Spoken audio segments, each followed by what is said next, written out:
सनी है। सनी के बाद ये छोटी गाय केड़ी है, गौरी। गौरी इधर आओ, ये गौरी है। भारत की देशी गाय यानी जो हमारी भारत की मूल जो नस्लें हैं गौ माता की, उनको संवर्धन देने के लिए बहुत ही कम क्षेत्र में काम हो रहा है। लेकिन हमारे जावरा क्षेत्र के एक युवा गिर गायों के गिर नस्ल के संवर्धन के लिए बहुत ही अच्छा कार्य कर रहे हैं। और आज हम उन्हीं के केंद्र पर, जहां पर गिर गायों का संवर्धन और जैविक खेती को बढ़ावा देने का वे कार्य कर रहे हैं, ऐसे युवा श्री महेश जी जस्सानी, आज हम उनके साथ में जानते हैं कि कैसे वे इस देसी नस्ल को बढ़ावा दे रहे हैं और उसके लिए क्या क्या कर रहे हैं। तो महेश जी, आपको नमस्कार है सबसे पहले। नमस्कार जी, तो आप बताइए आपका ये पूरा प्रोजेक्ट क्या है और गिर गाय का ये जो संवर्धन आप कार्य कर रहे हैं, ये पूरा क्या है, इसके बारे में बताइए हम। सबसे पहले तो सभी को नमस्कार और उमेश जी शर्मा, आपका भी बहुत बहुत धन्यवाद कि आपने हमारे काम को समझा और आप यहाँ पे आए। मेनली देखा जाए तो हमारी जो देशी नस्ल की गायें हैं भारत में 40 तरह की है। अच्छा। पूरे भारत में, जिसमें अपने यहाँ मालवी नस्ल है, सफ़ेद कलर। हम गुजरात के रहने वाले हैं और वहाँ ये गिर गाय का ओरिजिन है। अच्छा। तो हमने यही सोचा कि गौ माता क्या गौशालाएँ खुलती जा रही है। रीज़न ये है कि संवर्धन सही नहीं हो रहा है, इस कारण मिल्क कम हो रहा है। तो किसान भी अगर दूध कम है तो वो गाय को संभालने के लिए भी ठीक है, कंफर्ट नहीं रहता है, इसलिए सब गौशाला में छोड़ देते हैं धीरे धीरे। सभी भैंस पालने लग गए, जर्सी गाय पालने लग गए, हॉलिस्टीन। लेकिन वह हमारे लिए काफ़ी नुकसानदायक है। इसका रिसर्च भी हुआ है कि जर्सी गाय और उसका दूध अपने लिए सही नहीं है। तो ये जो पूरा गिर गाय का जो प्रोजेक्ट है, हाँ, ये भी। तो ये जो गिर गाय है, ये मूलतः कहाँ की है और इसका यहाँ पे आपने कैसे प्रारंभ किया संवर्धन, उसके बारे में बताइए। जैसे गुजरात की ये मेन नस्ल है गिर। जो गिर जंगल आपने सुना होगा, जूनागढ़, हाँ, जो काफ़ी फेमस जगह है। जी। वहाँ जो गिर के जंगल हैं, वहाँ पे यही गाय पाई जाती है। हाँ। और वहाँ गुजरात पे काफ़ी वर्क हुआ है गिर गाय पे, इसलिए ये वर्ल्ड फेमस भी हो चुकी है। अच्छा। अपने इंडिया से ब्राज़ील भी जा चुकी है। अच्छा। हाँ, और वहाँ भी मिल्क रिकॉर्ड गिर गाय का सबसे ज़्यादा है। अच्छा। तो फिर हमने वही सोचा कि क्यों ना इसी पे वर्क किया जाए। हाँ। तो हम फिर हमारे गांव से ही अच्छे ब्रीडरों से हम 2 गाय और 1 नंदी लिया हमने शुरुआत में। अच्छा। उसके संवर्धन के, क्योंकि नंदी की बहुत ही इम्पोर्टेंस है गिर गाय संवर्धन में। आजकल आर्टिफिशियल इंसेमिनेशन होता है, जो प्रेगनेंसी के लिए वो इंजेक्शन लगा देते हैं, लेकिन वो सक्सेस रेशो 50% ही रहता है। प्लस उसकी जनरेशन क्या है, उसके फादर का रिकॉर्ड क्या है, उसकी मदर ने मिल्क कितना दिया था, वो अगर सही रिकॉर्ड है तो बच्चे भी जो गाय के आने वाले रहेंगे उनका भी काफ़ी अच्छा मिल्क रहेगा। हाँ। प्योरिटी बनी रहेगी। अब जैसे ये गाय भी हम लाए हैं तो 100% प्योर नस्ल है, ये हम ब्रीडर से लाए, डीएनए तक टेस्ट किया हुआ है इनका। अच्छा। हाँ, जिससे इनका फैमिली रिकॉर्ड है और आज भी मिल्किंग पे बिल्कुल संतोषजनक है। इनको बीमारी कोई भी वो ना के बराबर, क्योंकि इनका डीएनए प्योर है तो इनमें बराबर क्षमता अच्छी है बीमारियों से लड़ने की। बिल्कुल नेचुरल तरीके से रखते हैं हम। तो अभी ये जावरा क्षेत्र में जो आप ये कर रहे हैं, ये कहाँ पर कर रहे हैं और अभी आपके पास कुल कितनी संख्या है सारे गिर प्रजाति की? अभी जावरा में पिपलोदा रोड पे आकियादे गांव में ये ज़मीन लगती है, 6 किलोमीटर है चौपाटी से। अच्छा। हाँ, और हमने 7 बीघा लैंड परचेस करी है यहाँ पे। हाँ। और हमारे पास 10-12 गाय, बच्चे, नंदी वगैरह सभी हैं। हाँ। हाँ। अच्छा, इनके कैसे आप इसकी पूरी व्यवस्था कैसे जमाई आपने, और क्या एक बहुत ही मुश्किल काम होता है गौ संवर्धन का। हाँ, बिल्कुल। तो उसकी शुरुआत करके आज इस मुकाम तक कैसे आए हैं, उसके बारे में बताइए। और आगे आपकी क्या योजना है पूरी, कि आप क्या देखना चाहते हैं कि आने वाले समय में जो गिर गाय का जो संवर्धन है उसको लेके आपका मेन विज़न हमारा यही है कि आज जो गौशालाएँ खुलती जा रही है एक के बाद एक। हाँ। तो वो रीज़न क्या है कि गायों को दूर कर रहे हैं घरों से। हाँ। क्यों कर रहे हैं? क्योंकि उनका दूध कम हो गया है। उसका रीज़न क्या है? संवर्धन सही नहीं हो रहा है। हमारा विज़न वही है कि संवर्धन अच्छा करें, यहाँ के किसानों को भी उसकी ट्रेनिंग दें कि वाकई में गोपालन कैसे किया जाता है। हाँ।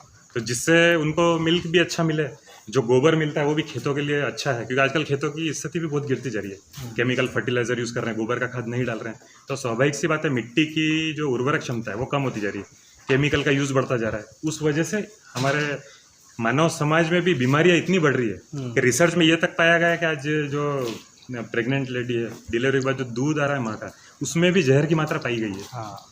तो वो एक बहुत बड़ा कारण है। अगर गाय ऐसी चीज़ है कि इसका गोबर और गोमूत्र से ही अगर आप खेती कर लेते हैं, और हम करते हैं ऑलरेडी, हम एक भी दाना डीएपी यूरिया केमिकल को यूज़ नहीं करते, गोबर और गोमूत्र से ही पूरी खेती मैनेज कर रहे हैं और हो रही है इजीली। उर्वरक क्षमता भी बढ़ गई है, टेस्ट अच्छा रहा है। आजकल सब्जियों का टेस्ट नहीं मिलता, ये कि पब्लिक को अच्छी से अच्छी चीज़ें उपलब्ध कराएं। जी। जैसे अभी दूध और घी हम दे रहे हैं, तो दूध हमारा 100 रुपये लीटर हम देते हैं। अच्छा। हाँ, और घी 3000 रुपये किलो। अब लगता है सबको कि महंगा काफ़ी है, लेकिन ये अगर मार्केट प्रोडक्ट से आप कंपेयर करें तो ये बहुत सस्ता है। बड़ी सिटी में 150 रुपये लीटर तक बिक रहा है दूध इसका। और चूँकि आप गायों को बहुत अच्छा खान पान इनका बहुत फीडिंग अच्छा पे है। अगर देखा जाए तो हम पूरा इनको जैविक तरीके से ही उत्पन्न करके सब खिलाते हैं। अच्छा। साल में 10 से 12 तरह की जड़ी बूटियाँ भी हम देते हैं इनको सीजन वाइज। हाँ। क्योंकि पहले ज़माने में गाय चरने जाया करती थी जंगलों में, आज जंगल है नहीं, तो वो उनके हिसाब से जड़ी बूटियाँ खा लेती थी।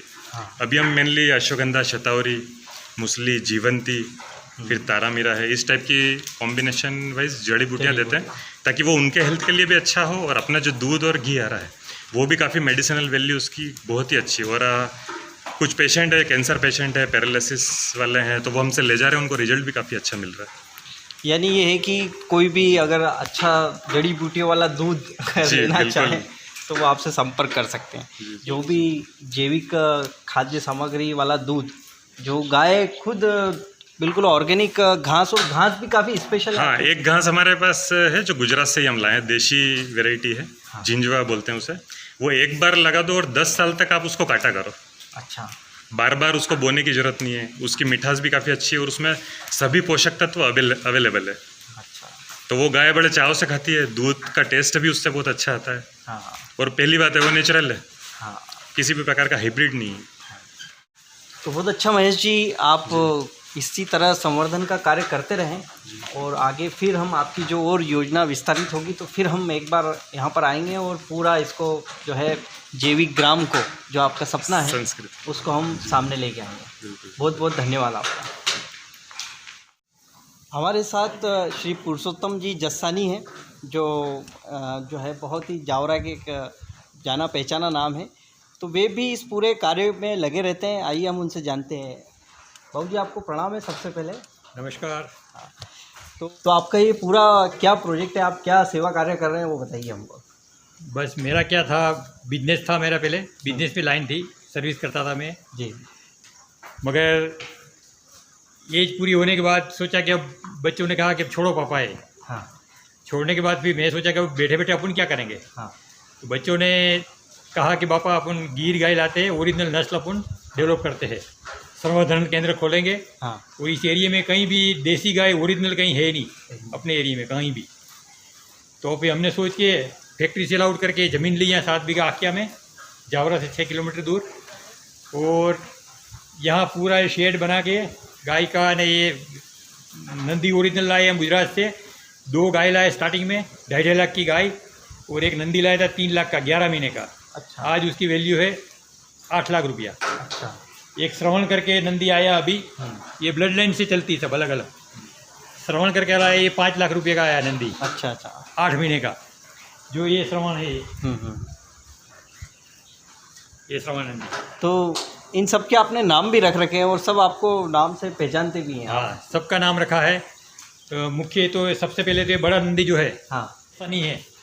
सनी के बाद ये छोटी गाय केड़ी है, गौरी।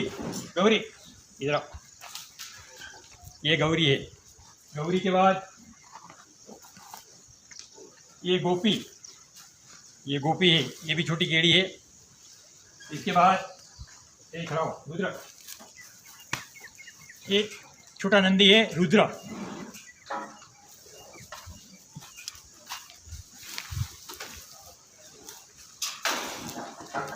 ये है मालिनी, ये है रूपा। रूपा के बाद है ये मीना, और मीना के बाद मीना की बेटी है मीरा। उसके बाद ये सीता, सीता के बाद ये है भोपाल, और भोपाल के बाद ये श्रवण। ये अभी गुजरात से आया, गिर एरिया में से, सोमनाथ के पास से। ये 5 लाख रुपए का है। अच्छा। 9 महीने का खाली। अभी फिलहाल तो हम खुद हमारे गाय का संख्या बढ़ाने की फिराक में है। अच्छा। पूरी संख्या हमारी जैसे कि 20 या 25 का हमारा टारगेट है। उसके बाद जो एक्स्ट्रा बचेगी ये हम केड़ी है, नंदी है, फिर हम सेल आउट चालू करेंगे, इसका सेल करेंगे। अच्छा। अभी फिलहाल 2 साल तक अभी कोई ये योजना नहीं है। अच्छा। 2 साल तक इसको पूरा हमको डेवलप करना है पूरा। तो इसके जो दूध और उसमें क्या फ़ायदा है, इसके घी में उसका कुछ गुण, विशेष गुण हो तो बताइए आप। विशेष गुण घी और दूध के अंदर A2 करके विटामिन आता है जो। अच्छा। वो बहुत सबसे सुपर है। हार्ट है, शुगर है, BP है, उसके लिए काफ़ी फायदेमंद है। अच्छा। वो तो आप कहीं भी आप वीडियो देखेंगे गिर गाय का, तो उसमें A2 मिल्क अच्छा के ऊपर सर्च करेंगे तो इसे मालूम पड़ेगा कि A2 क्या है। A2 दूध। और घी भी इनका 3000 रुपये किलो जाता है, और स्वास्थ्य के लिए पूरा भरपूर फायदाकारक है। तो सुबह से शाम तक की आप इनकी क्या दिनचर्या, आप इतनी मेहनत करते हैं उसमें कितनी सेवा करते हैं, आप वो बताइए। सुबह में 5 बजे उठता हूँ। हाँ। 5 बजे उठने के बाद सीधा इनको बाटा तैयार करके बाटा देते हैं हम इनको। अच्छा। फिर मिल्क निकालने का काम करते हैं, और मिल्क निकालने के बाद हरा चारा दे देते हैं। हरा चारा खिलाने के बाद एक सूखा चारा देंगे, ज्वार का जो आता है, कड़प बोलते हैं। फिर मसूर का बगदा। हम सोयाबीन या गेहूं का सूखला बिल्कुल खिलाते नहीं। अच्छा। ये और हमारे ज़्यादातर हम एक कोशिश पूरी करते हैं कि ऑर्गेनिक के अंदर ही चीज़ देते हैं इनको। जड़ी बूटी है, सारी चीज़ें ऑर्गेनिक के अंदर डेवलप करना है हमको पूरा, धीरे धीरे करके। और आज भी हम ऑर्गेनिक पे ही पूरा फोकस डाल रहे हैं हम पूरा, क्योंकि आज के युग के अंदर बीमारी का काफ़ी प्रकोप बढ़ गया है। तो जैविक के लिए बहुत फायदाकारक है मनुष्य के लिए। तो आगे पीछे समय ये मनुष्य को कैसे भी करके किसानों को इसके अंदर जाना ही पड़ेगा, जैविक के अंदर। आज अपनी ज़मीन बंजर होती जा रही है। DAP, यूरिया, केमिकल की दवाई ये सब छांट के लोग बिल्कुल बीमारी, मनुष्य के अंदर बीमारी कितनी आ रही है। इसलिए हमने सोचा कि अब ऐसा काम करेंगे ताकि अपने को, अपना परिवार भी सुखी रहे, दूसरे लोगों को भी अच्छा फ़ायदा हो। ऐसी योजना लाए तो अच्छा है। इसमें कोई प्रॉफिट अभी फ़िलहाल तो कोई नहीं है। 5 साल तक इसमें कोई profit no profit no loss. तो लोगों के लिए आपका क्या संदेश है, लोगों से आप क्या अपेक्षा रखते हैं कि ये कॉपरेशन लोगों से मिलना चाहिए हमको? लोगों से यही कॉपरेशन है कि भाई आप देसी खाद डालें खेत के अंदर। जैसे घर के अंदर 2 भी गाय या भैंस कुछ भी है, उसका गोबर से आप वर्मी कंपोस्ट बनाइए, केचुआ खाद बनाइए, और वो खेत के अंदर आप डालें। भले 2 बीघे में डालें, 5 बीघे में डालें, पूरे में व्यवस्था नहीं हो सके तो थोड़ा थोड़ा करके डालें। तो उसकी घर की इनकी गेहूं है, सब्जी है, ये ऑर्गेनिक हो चालू हो जाएगी तो मनुष्य की, परिवार की आरोग्य शक्ति और बढ़ेगी। तो एक साथ में तो सब कर नहीं सकते पूरा, धीरे धीरे करके पूरा डेवलप कर सकते हैं आदमी, मगर मेहनत करना पड़ेगी। मेहनत के बिना कुछ नहीं होगा। ठीक है, बहुत बहुत धन्यवाद आपका। बहुत बहुत धन्यवाद। आप हमारे फार्म पे पधारे, काफ़ी धन्यवाद।